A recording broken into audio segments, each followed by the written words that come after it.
नमस्कार बंधुरा তোমরা সবাই কেমন আছো? আশা করছি যে যেখানে আছো ভালো আছো, সুস্থ আছো। তো আমি কিন্তু বেশ ভালো আছি। তো চলো আরেকটি আমার নতুন ব্লগে তোমাদের সবাইকে ওয়েলকাম।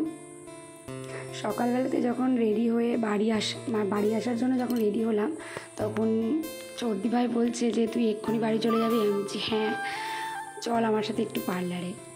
তাই ভাবলাম যে চলেই আসি। আর আমিও তো অনেকদিন ধরে পার্লারে আসবো ভাবছিলাম, তো সেই কারণে ভাবলাম যে চলে আসি। তো দিদি এখানে করলো বুড়ি শেপ শুধু। আর আমি তো অনেকদিন ধরে ভাবছিলাম যে শুধু চুলটা কাটবো, বুড়ি শেপ করার তেমন কোনো ইচ্ছা ছিল না আমার, কিন্তু তবুও করেই নিলাম বুড়োটা শেপ। আর এখানে চুলটা কাটার জন্যই যেহেতু এসেছিলাম, তো চুলটা কেটে নিলাম। আর দিদিরা বলছিল যে তোমার চুলটা কিন্তু ইউ কাট করা আছে, ইউ কাট করে দেবো, কিন্তু ইউ কাটের না অনেক চাইছিল মানে টাকা। তো সেই কারণে ভাবলাম যে আমি তো অত নিয়ে আসিনি, বললাম যে না তুমি আমাকে প্লেন কাটটাই করে দাও। তো তার জন্য এখানে প্লেন কাটটাই করছে। আর আমাকে বারবার করে বলছি ইউ কাট করলে কিন্তু তোমার চুলটা বেশ সুন্দর লাগতো দেখতে। তো এত বড় বড় চুল কাটতে একদমই ইচ্ছে করছিল না।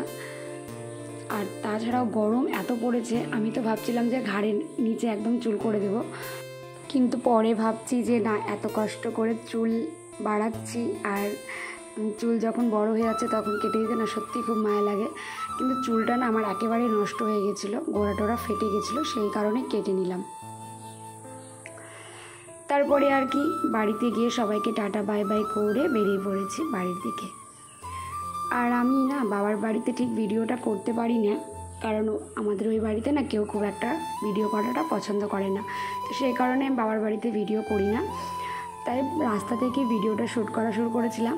আর এই যে দেখো চলে এসেছি বাড়িতে। আর বাড়িতে এসেই প্রথমে তোমাদেরকে দেখাই আরও একটা জিনিস, সেটা হচ্ছে আমাদের বাড়িতে বাবুই পাখি বাসা করেছে। অনেকগুলো পাখি বাড়িতে কিচিরমিচির সবসময় করতে থাকে। তো কালকে যখন তোমার দাদাভাই আমাদের মানে এই বাড়িতে যখন এসেছিলো, তখন নাকি পাখিগুলোকে দেখতে পাইনি। আমাকে বাবার বাড়িতে গিয়ে বলছে যে পাখিগুলো না বাড়ি থেকে চলে গেছে হয়তো। আমি যখন বাড়িতে এলাম তখন দেখছি পাখিগুলো চলে এসছে। তাই দেখে তোমার দাদাভাই বলছে যে কিরে তোদের খেতে দেওয়ার লোক চলে আসলো জন্য তোরাও চলে এলি। তো পাখিগুলো আমাদের বাড়িতে বাবুই পাখিগুলো বাসা করেছে। আস্তে আস্তে ভাবছিলাম যে বাড়িতে গিয়ে কী আর খাবো, বাড়িতে গিয়ে রান্না করব, তারপরে গিয়ে খেতে পারবো। তো আজকে তো আবার শনিবার আছে, তো বললাম যে তুমি হচ্ছে ডালপুরি নিয়ে নাও। তো ডালপুরিটা তো আমিষের হবে, তার জন্য মিষ্টির দোকান থেকে নিয়ে নিলাম 8টার মতো পরোটা। আমরা 3জন মোটে মানুষ আছি, দুটো দুটো করে খেলে হয়ে যাবে। তো ডিঙ্কা তো খেতে পারবে না দুটো, ও একটা খেলেই যথেষ্ট। আর ওকে আমি সকালবেলাতে আসার সময় ও বাড়ি থেকে ছাতু খাইয়ে নিয়ে এসেছিলাম। তো চলো তাড়াতাড়ি আমরা এটা খেয়ে নিই। ওই দেখো খেতে বসে গেছে, আর আমিও কিন্তু আলাদা একটা প্লেট নিয়ে খেতে বসে গেছি। তারপরে আর কি খাওয়া দাওয়া তো হয়ে গেল, এবার তো ঘর বাড়ি গুছোতে হবে। আসলে বাড়িতে না থাকলে বাড়ির অবস্থা কিন্তু সত্যিই খুব খারাপ হয়ে যায়। আর তার উপরে তো তোমার দাদাভাই যদি একটু বাড়িতে থাকে তাও একটু ঘর বাড়িগুলো ঝাড় দেওয়া হয়, কিন্তু তোমার দাদাভাই না থাকার কারণে ঝাড়ও দেওয়া হয়নি। আর এই যে দেখো বিছানাতে টিকটিকিতে পটি করে দিয়েছে, তো এখন তো এই চাদরটা তুলতেই হবে। আর আমি যখন বাবার বাড়ি থেকে ঘুরে আসি তখন কিন্তু চাদর আমাকে তুলতেই হয়। চলো চাদরটা উঠিয়ে নিই। গোটা বাড়িতে আগে তো কি বলবো, আগে আরও নোংরা করে রাখতো ঘর বাড়ি, এখন তো একটু কম করছে। আর দেখো বিছানাতে কত ধুলো হয়ে গেছে। একদিন ভাবছি এই সোফাটাকে উঠিয়ে রৌদ্র দিব। তো চলো চাদরটা পেরে নিই তাড়াতাড়ি।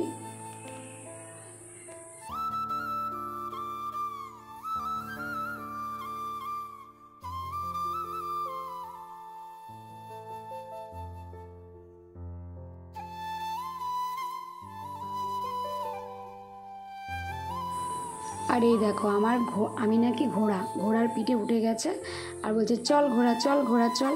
আমি যখন চাদর পাতি তখন আমার ছেলে আমার ঘাড়ে উঠে এইভাবেই দুষ্টুমি করে। তো তোমাদের বাড়িরগুলো কীভাবে দুষ্টুমি করে অবশ্যই কিন্তু কমেন্ট করে বলবে। তো চলো, আমার বিছানাটা কমপ্লিট হয়ে গেছে গোছানো, আর এইবার ব্যাগটাকে আনপ্যাক করে নিই।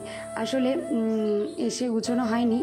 আর এই শাড়িটা আমি ওইখান থেকে একটা বোন নতুন দোকান খুলেছে, সেইখান থেকে এই লাল আর সাদা শাড়িটা নিলাম। আর নিলাম হচ্ছে মা দিয়েই পাঠিয়েছিল দুটো হচ্ছে ফ্রুটি। তো দেখো কলপাড়ির কি অবস্থা, পুরো শুকিয়ে খটখট হয়ে গেছে। আর দেখো জঙ্গলগুলো গাছগুলো এত বেড়েছে, কি জানি কবে যে কাটবে, আসতে বলছি আসেও না কাটতে। আর জলের অবস্থা দেখেছো, এখন 4-5 বালতি এইরকম কালারেরই ঘোলা ঘোলা জল বেরোবে, তারপরে গিয়ে টলটলা জল পাবো। 2-3 দিন কল না চাপতে গেলে আমাদের কলের অবস্থা এইরকমই হয়। তারপরে আর কি চলে এলাম রান্নাঘরে। রান্নাঘরটাতেও দেখছি অনেক মিটকেসের উপরটাতে ঘুম পড়েছে, কিসের যে ঘুম পড়েছে বলতে পারলাম না। তো চলো, আমি কিন্তু ছোট ছোট বাসনগুলো মিটকেসের উপরে গুছিয়ে রাখি, কাপ গ্লাস ছোট ছোট বাটিগুলো এই মিটকেসটার উপরে গুছিয়ে রাখি, আর বড় বড় বাসনপত্রগুলো সব ওই সানসেটটার উপরে রাখি। তো আমার বাড়িতে যতগুলো বাসন দেখতে পাচ্ছ সবগুলোই কিন্তু আমার শাশুড়ি মায়ের দেওয়া। আমরা যখন নতুন সংসার পেতেছিলাম এই ভাড়া বাড়িটাতে, তখন এই যে 3-4টে হাঁড়ি বাটি গামলা কড়াই থাল গ্লাস সব কিছুই আমাদের দিয়ে পাঠিয়েছিল, শাশুড়ি মা নিয়ে এসেছিলো। তো চলো, বাসনপত্র তো গোছানো হয়ে গেল। আর এদিকে চালের ড্রামটা একটুখানি মুছে নিলাম। চালের ড্রামটা নতুন নেওয়া হয়েছে, আগে আমরা টিনে চাল রাখতাম। আর আমারও আজকে অনেক কাজ। আর তোমার দাদাভাইয়ের যেহেতু আজকে অফিসটা ছুটি, তাই আমাকে ঘর বাড়িগুলো একটু মুছে দিল। তারপরে আর কি ঘর বাড়ি মুছে টুছে চলে গিয়েছিলো বাজারে। আর বাজার থেকে এনে ব্যাগটা আমাকে দিল, আর ডিঙ্কা ব্যাগ থেকে সব ফেলে নিচে মাটিতে ফেলে দিয়েছে। চলো এগুলো আগে এখন জায়গা মতো করে নিই। আর অনেক কিছুই বাজার করে নিয়ে এসছে, সজনে ডাঁটা, কলা, ঢ্যাঁড়স, পটল, আলু। তো আমরা যখন গিয়েছিলাম তখন বাজার ছিল না। আসলে বাজার আমরা শেষ করেই বাড়ি থেকে বেরোই, কারণ হচ্ছে আমাদের বাড়িতে তো ফ্রিজ নেই যে ফ্রিজে ঢুকিয়ে রেখে যাব, তাহলে ভালো থাকবে। তো সেই কারণেই বেশি কিছু ছিল না, শুধু ছিল পটল। তো পটলগুলো শুকিয়ে গেছে, ওই পটলগুলোই আজকে আলু দিয়ে ভাজা করে নেব। আর এই যে দেখো বাজার থেকে নিয়ে এসেছিলো আম। আমি যদিও আম চিনি না, কিন্তু তোমার দাদাভাই বললো যে এই আমটার নাম নাকি দিলখুশ আম। তো তোমরাও বলো যে এই আমটার নাম কি দিলখুশ। আসলে আমার বরমশাই আম কিন্তু খুব ভালো চেনে, কারণ ও এক সময় আমেরই ব্যবসা করতো। আর আম বলে না, ও কিন্তু ফলই বেশিরভাগ চেনে, কারণ এক সময় জুসেরও ব্যবসা করতো। তো চলো আমগুলো গুছিয়ে নিয়েছি। আর এবার আসার সময় নিয়ে এসেছিলো, ওই বাড়িতে আটা ছিল না, আর ডিঙ্কার তো রুটি না হলে রাত্রেবেলা চলে না, সেই কারণে আমি বলেছিলাম যে আটাটা নিয়ে আসবো আসার সময়। তো নিয়ে এসছে এখানে 2 প্যাকেট আশীর্বাদ আটা। তো আটাটা আমি কৌটোতে ঢেলে নিলাম। আর ছিল না হচ্ছে ছাতু। চলো ছাতুটাও ঢেলে নিই এখন।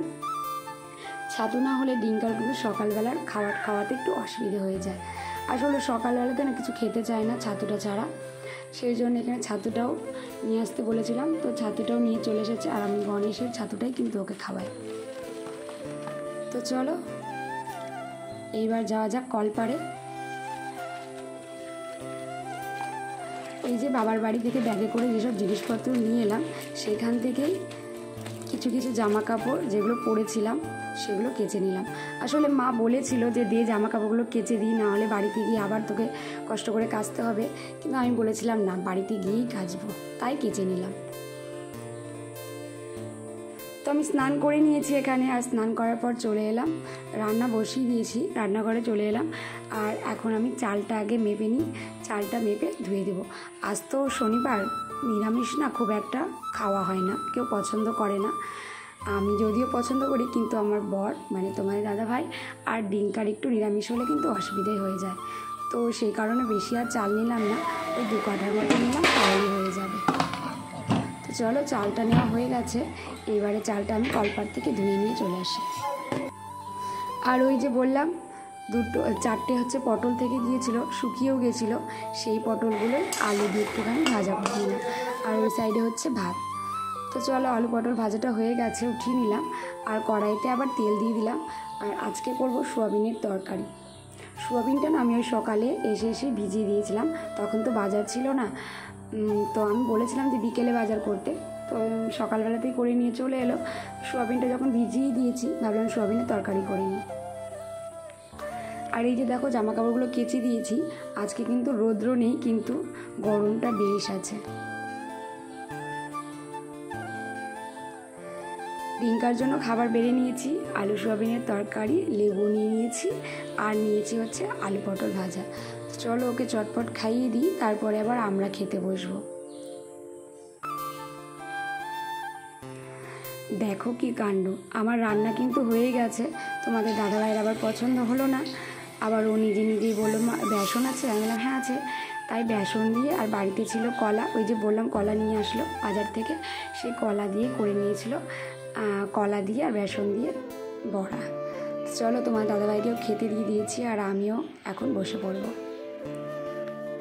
তোমাদেরকে তো সকালবেলা শাড়িটা খুলে দেখানো হলো না, আর এই যে দেখো শাড়িটা।